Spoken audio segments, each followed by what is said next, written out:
Hi, HR Nation. Welcome to another episode of the HR Leaders Podcast, the show where we explore the future of work with industry HR experts and influencers from the world's leading global brands. Today, we have a special guest on the show. We're joined by Kevin Zhan, who's the Director of Workforce Analytics and Reporting at Allergan. Welcome to the show, Kevin. How are you? Good. How are you doing? It seems like it was only a few days ago that we was in New York seeing you guys. So it's Yeah. crazy. It's kind of a bit of a whirlwind for us to come back here. And following the session and the great insights that you shared, I was very keen to get you on the show to speak to our listeners.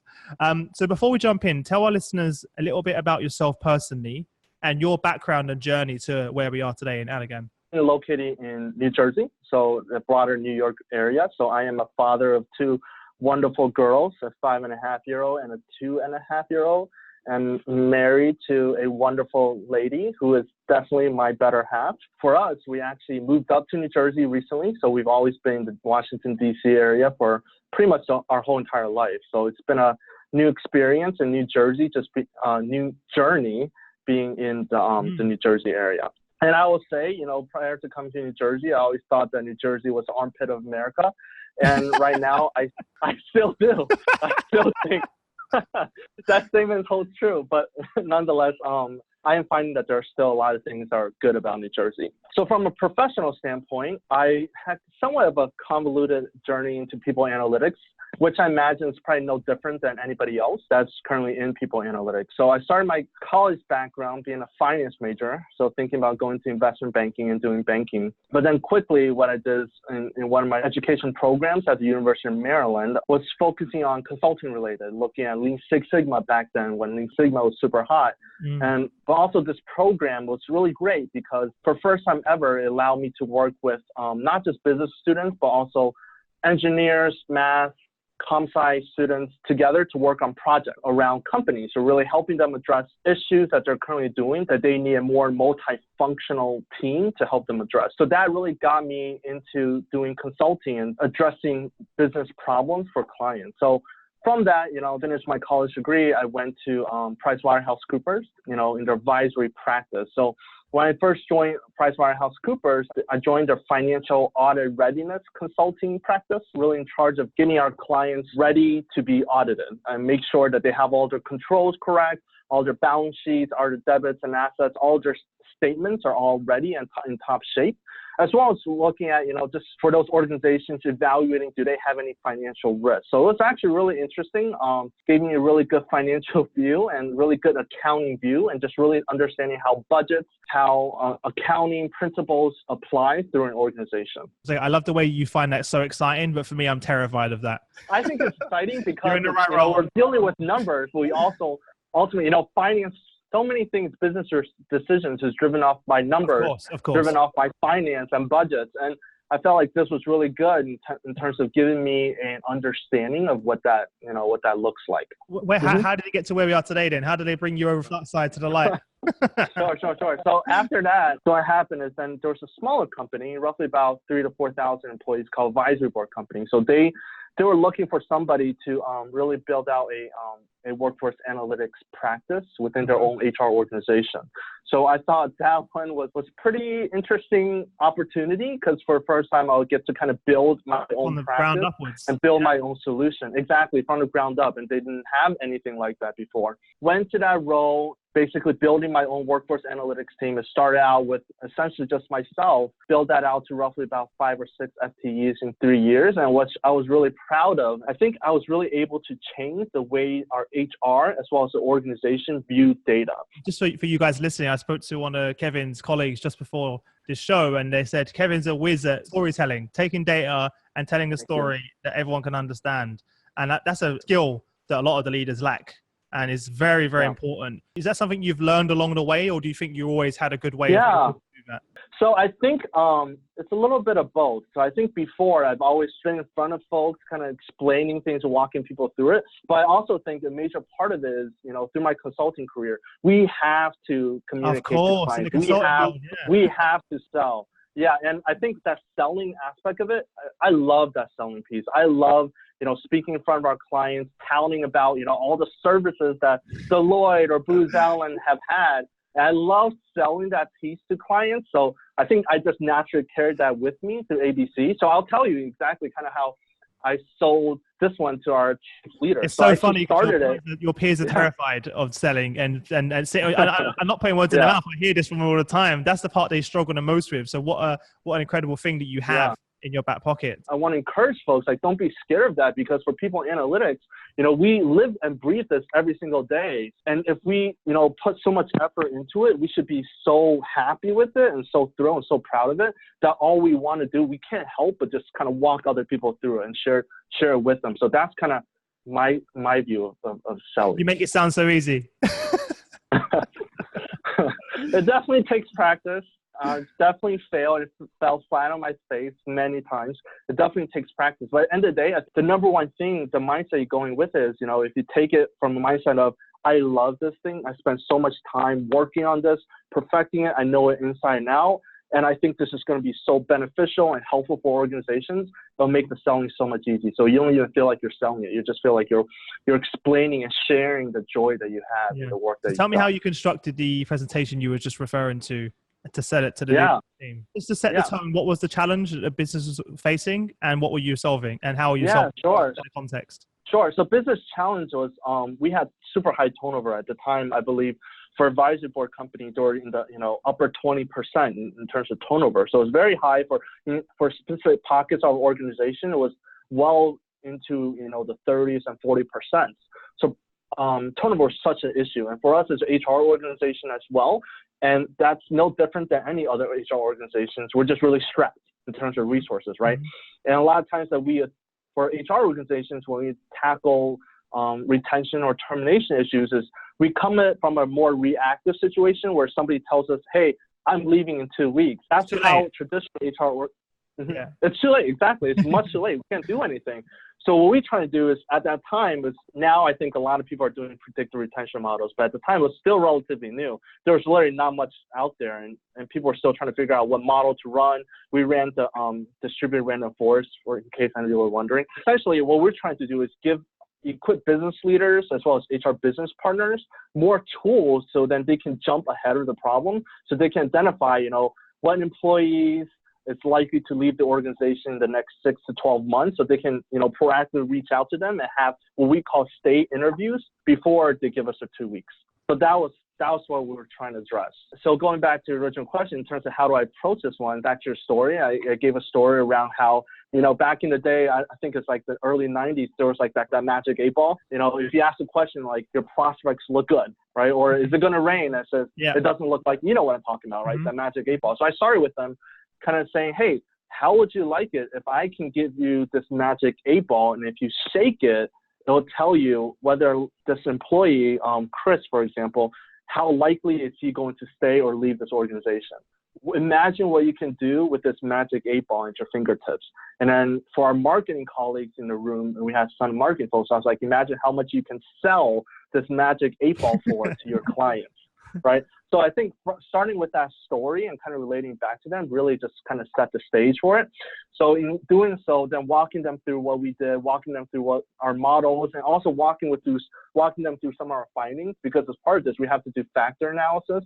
And with factor analysis, that ultimately resulting in us understanding what are the major factors that impacted and actually drove people to leave the organization. So what were they for everyone listening? Yeah, so I will say it's very different for every organization. Of course. Okay, but for that organization at the time was a lot of manager tenure, employee tenure. Also was looking at manager span of control. So we actually found there was as we increase the manager span of control, that actually decreased the likelihood of people leaving. But if you were to reduce it, so basically giving managers less scope and less, responsibility, to actually cause them to leave the organization faster. We also looked at commute time. So that was actually interesting for that organization. It's very, very unique, but a lot of times we went into it with the hypothesis that the further you live from the organization, the more likely you are to leave, right? Mm-hmm. And if the closer you are that you live to a company, then the more likely you are to stay. That for that organization, for ABC, was complete opposite. What we actually found was, if you live in a company in 0 to 30 minutes or less, you are actually more likely to leave than if you live in the company from live from the office from 30 to 60 minutes Why was out. that? And it was, so we dug into deeper, and what we found is because most of the people that live within less than 30 minutes to the company, they're millennials, they're new people that just literally graduated college. So because of them, they all tend to leave within the first two years of their tenure. That's what drove us. I call it, and share with my team, it's like a rabbit hole. Once you go down one rabbit hole, you have to go dig deeper and deeper. Because if you stop there, you would never have known. This is a great example of it. Exactly. You would never have known. And you would blindly used it to kind of say like, hey, let's just predict this. But it's like it's that one factor, and you have to try it down, and then you have to look at all the other factors all together. So now you've set the picture, you're giving them some examples. Do you change the type of language that you use with the leadership team? Yeah. So, we use a distributed random forest, but of course, speaking to these leaders, again, for me, is I wanted to really elevate our HR. I wanted to elevate the view of HR to all of these business executives. I want to show them that we have scientific capabilities, and we are literally in the leading edge of using technology, machine learning, and data science, right? So in there, I actually told them, I was like, we use distributed random forest as an example. Did they know what that was, though? Did they didn't know. Okay. Most people didn't know what it is. So I was like, distributed random forest. I saw a lot of head nods. I was like, oh, okay. And the doing though, I was like, just think of it as a tree diagram. And where people understand a tree diagram, you go one tree, split to various branches, you keep splitting. That's really what distributed random forest is. I kind of telling them the distributed random forest, but I didn't go in depth and talk about how many trees that we use, all of the different things. Like, do we use it in R? Do we use it? What HTML model do we use? I didn't talk about any of that, but I just gave them the term so that they can be like, oh, wow, that's really cool. That's something new. But then go around and make it more in layman's terms, because everybody understands tree diagrams, right? I walk them through your turnover is roughly about 20 or 30%.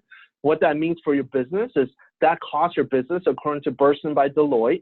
They found a study that said any person leaving the organization costs them about roughly $100,000 or $110,000 a year. So I was like, if you look at it, 20% of your organization, I don't know, it's 500 people.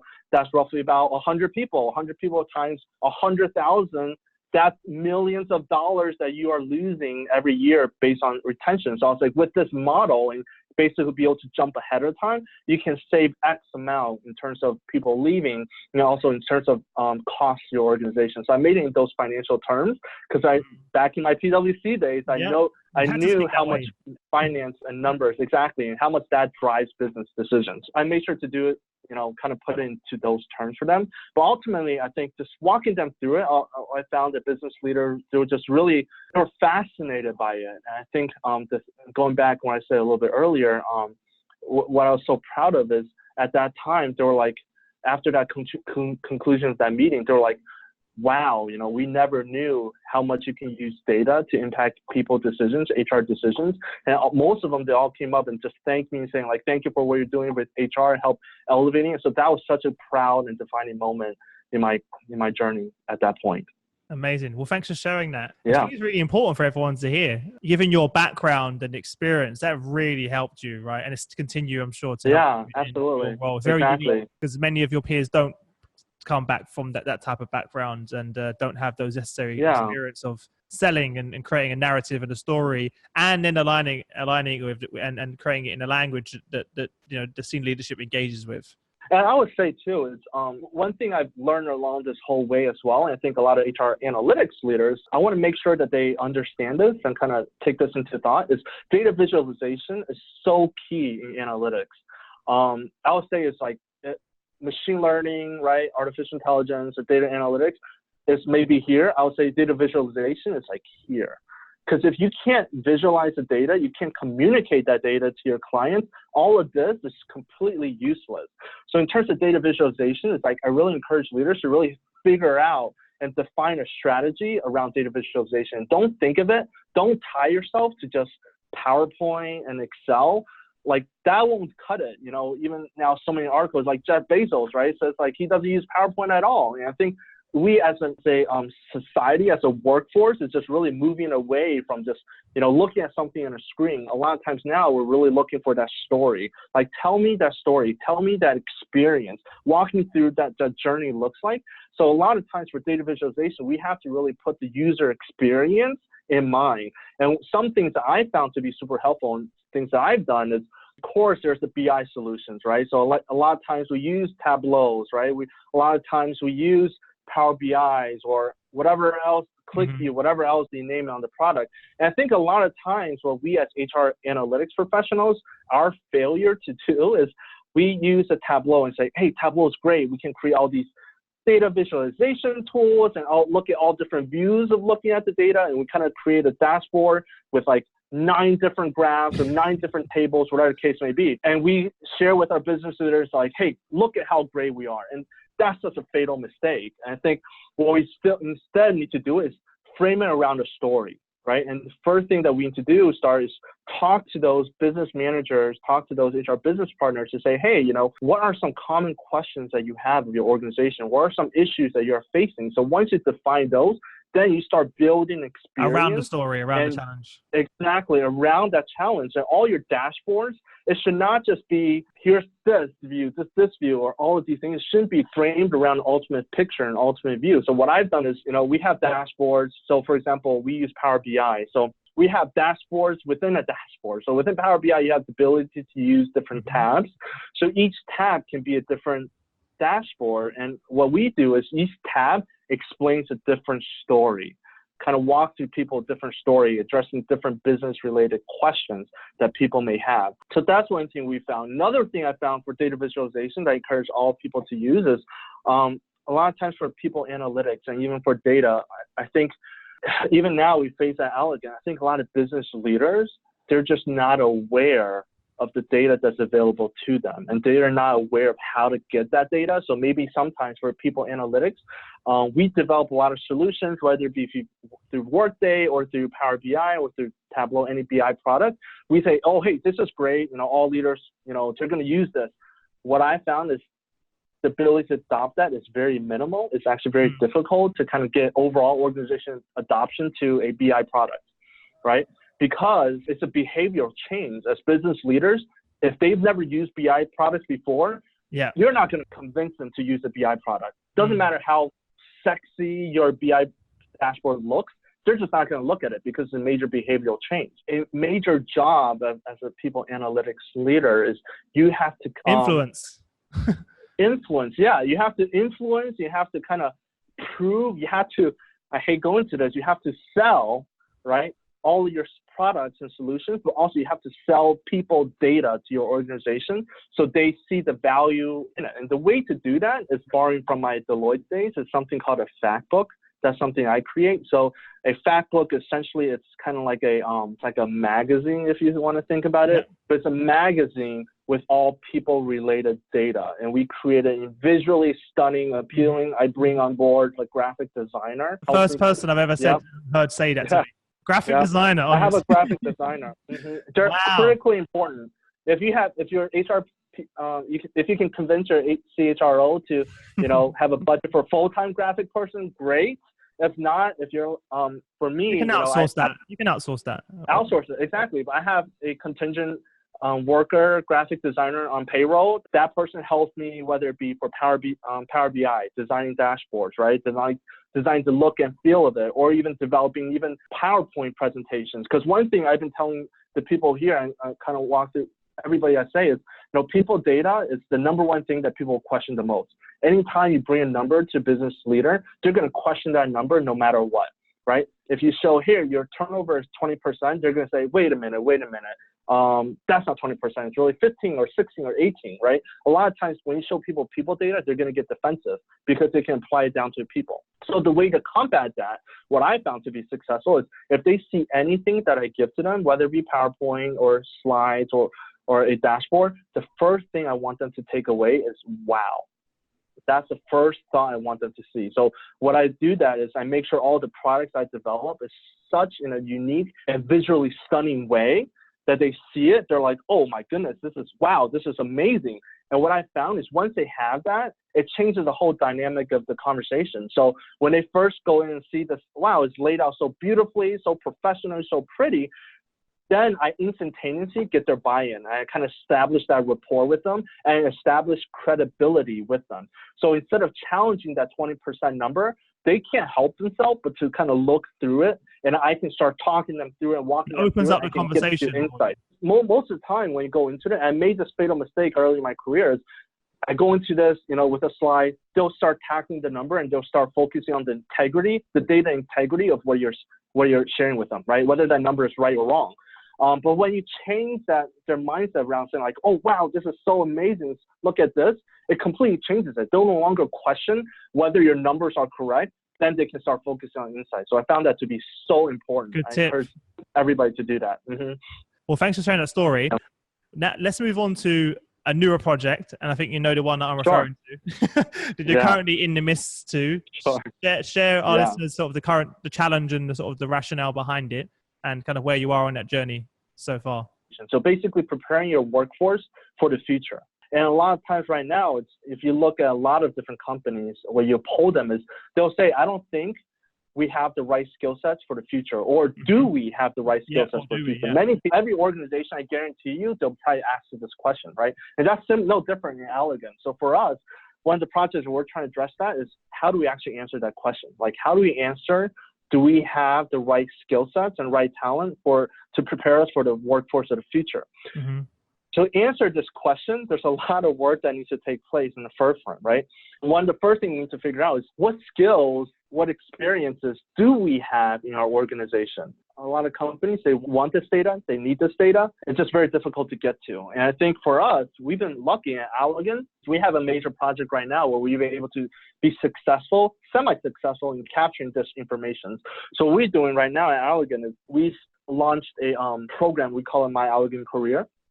And essentially what that is our internal careers website. Is what we're trying to do is encourage our employees to see that, hey, your development experience doesn't have to happen to like another company, for example. If you are a sales role, and if you want a research role, you don't have to go to another company. You can apply to another research role internally at Allergan. And right now, what we want to do is really give people that visibility in terms of what positions are out there, as well as part of this career site is we want to give people tools around like how can you even get to that next role, right? Or even what skills does a research scientist need? And also we give things around, we call it representative roles or career stories. So for example, you take me, for example, Kevin, being leading our analytics function, how did he get to his stage right now? What skills, what experiences did he accumulate in his career? I love that part for a second. The fact that you can see what skills that person needed to get to where they were now. That's such an interesting part as well. Yeah, and it's super powerful and just really major kudos to our talent team. It's brilliant. I'm just backing off of them. It's really their thing, but they've done a tremendous job there. But that's our strategy in terms of getting people to our employees to really see the value of this. And I think they do, right?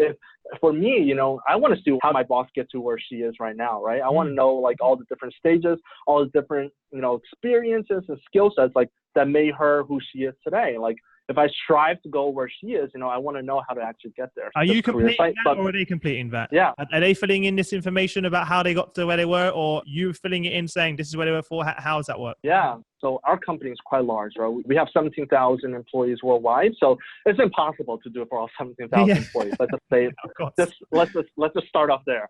So we have to really be strategic about it. So for us, we started out doing roughly about 300 sample roles of different leaders and different types of jobs in your organization. And I would say if any organization, you can probably synthesize this to roughly 300 or roughly 100 or whatever the case may be, right? There's a way to synthesize that. So we chose 300 sample roles, and those sample roles, we identify who's in those sample roles, and then we did career stories for those people, for all those 300 individuals. Okay. Yeah, that's where we started. And our eventual goal, of course, is go even deeper and deeper, but that's really where we started in the beginning. And I'll say beginning is really now, roughly this year, right? So from an analytics standpoint, in terms of going back, how do we get those skill sets and how do we answer the question of what skills do we have and do we have the right skill sets for the future? So because of that My Allergan Career and because the rigor around that whole program and, with those career stories, it really drove our employees to go into their workday, to kind of fill out their own profile. So fill out their own profile in terms of their skills, their backgrounds, their education, professional. I'm sure there's skills in there that these people have that you had no idea that those employees had these skills, which is where it's exciting, right? Exactly.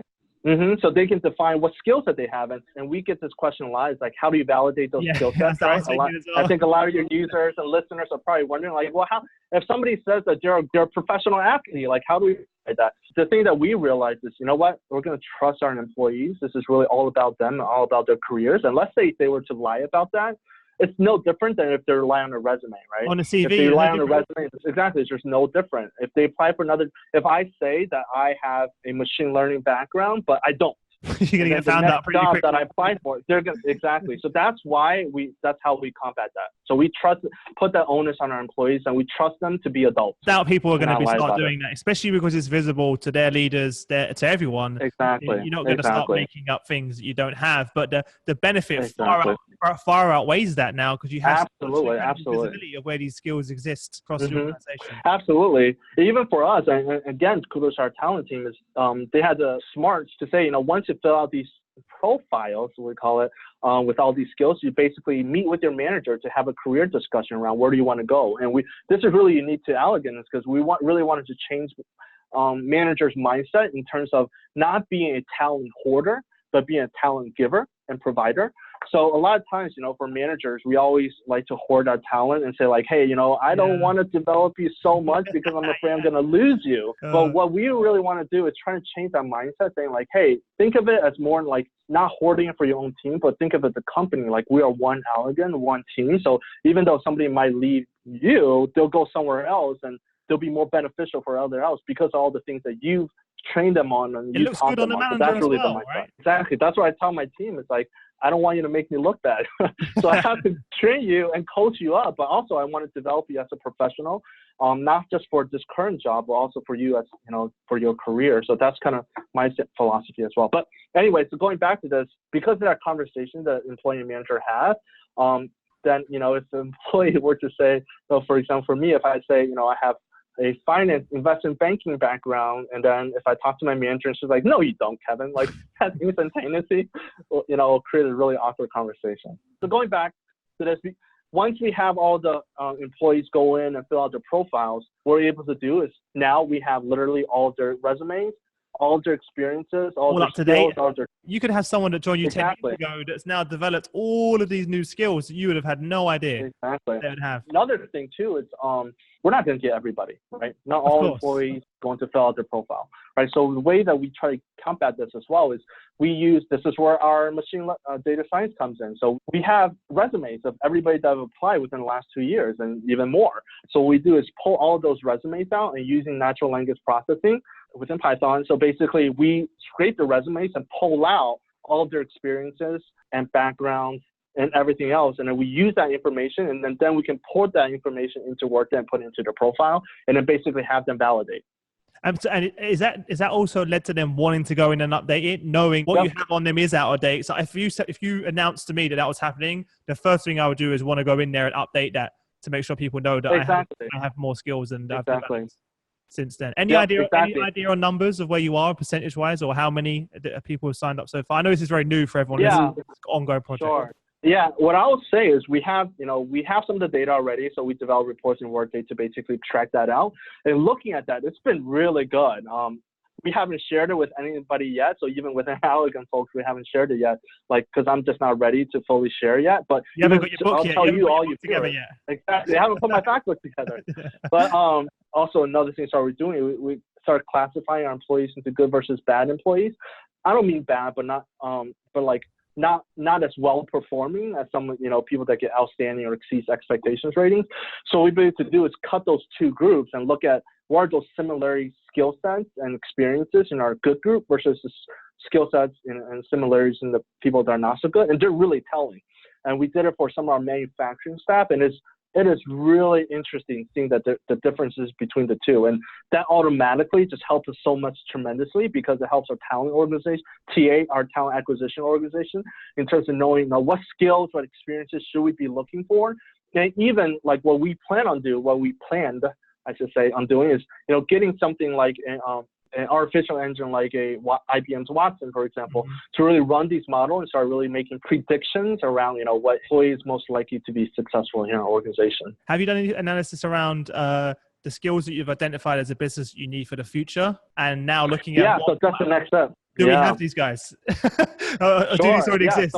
So this is where even for analytics as well, and this one another Kevin's tidbit, I think we really need to be in line with our COE, Centers of Excellence within HR. So we are pretty fortunate in terms of we are pretty aligned pretty closely with our talent and performance management teams. So this is a whole project with our performance management team when they work on succession planning, working on skill set training and development. They've identified skills that we need in the future. So now what we need to do, which we can, it's just we're still in the process of doing so, is getting all of those skill sets, right, and kind of taking a catalog and inventory of all of those. For analytics, is really literally just running a pivot table and tell us how many you have. Now we have that and marry it up, and that would really tell us where our talent gaps are and skills gaps are. So we haven't done that yet, but we planned on it before. But right now, I'm not sure if we're still doing that just due to the acquisition. Well, look, before we wrap up, I think we can keep talking forever.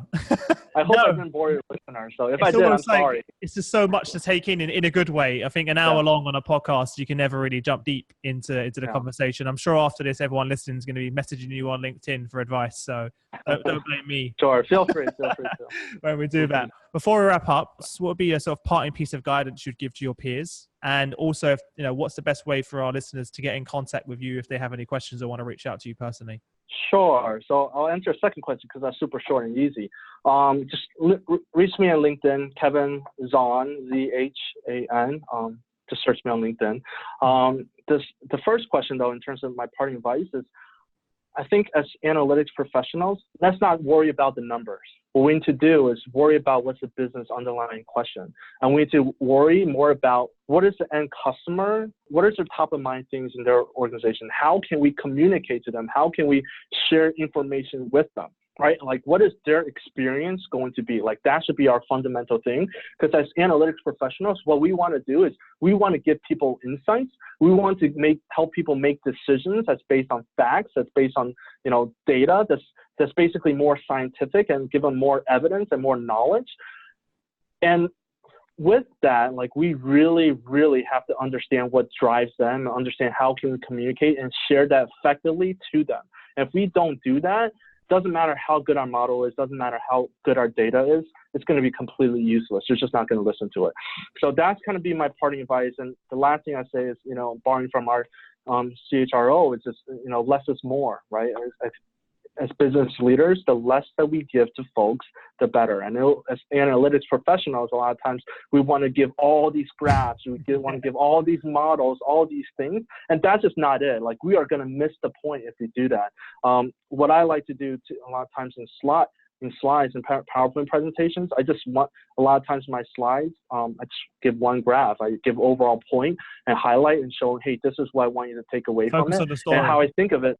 Exactly. And what I do for slides, this is, I guess, borrowing from my consulting career, which I'm just so lucky that I've been able to have that, is, at Booz Allen, I was taught horizontal and vertical logic in terms of PowerPoint. And then Deloitte, I'll tell you, how to communicate that across. And one thing I've always taken away now is, in PowerPoint, I start out with what is the story. So what I want them to do is, and that story is really words or a key point around what I want them to take away. And I use graphs to support that story. Not the other way around. I think a lot of times, exactly. A lot of times, analytics professionals will start with the graph and start with the data and try and explain it.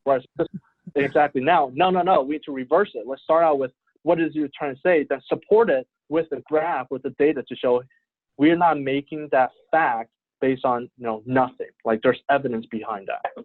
That would be my parting to, I guess. Point. Amazing. Well, one other thing I wanted to say, because you just kind of mentioned your CHRO, because a lot of our listeners are CHROs and VPs of HR. What advice would you give to them to better work with their analytics leaders?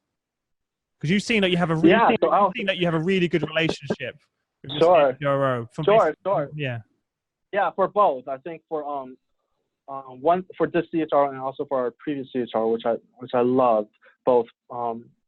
So my advice is, please invest in your people analytics team. It's going to be well worth your ROI. I guarantee it.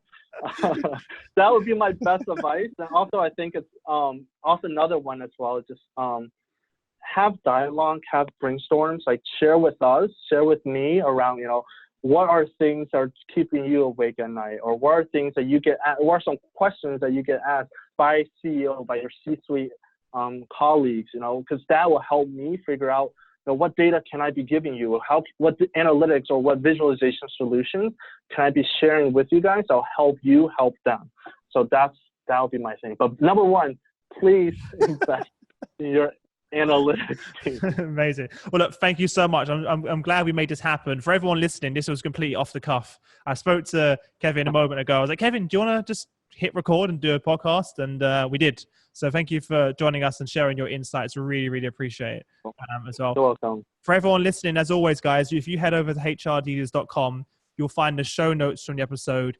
Everything we've been talking about with Kevin will be on the website. The link to the video, the audio, everything you could ever want will be there for you. Link to Kevin's profile will also be on the website as well to make it easy for you. Apart from that, thank you again for taking your time out to join us, Kevin, and I wish you all the best until next week. Thank you.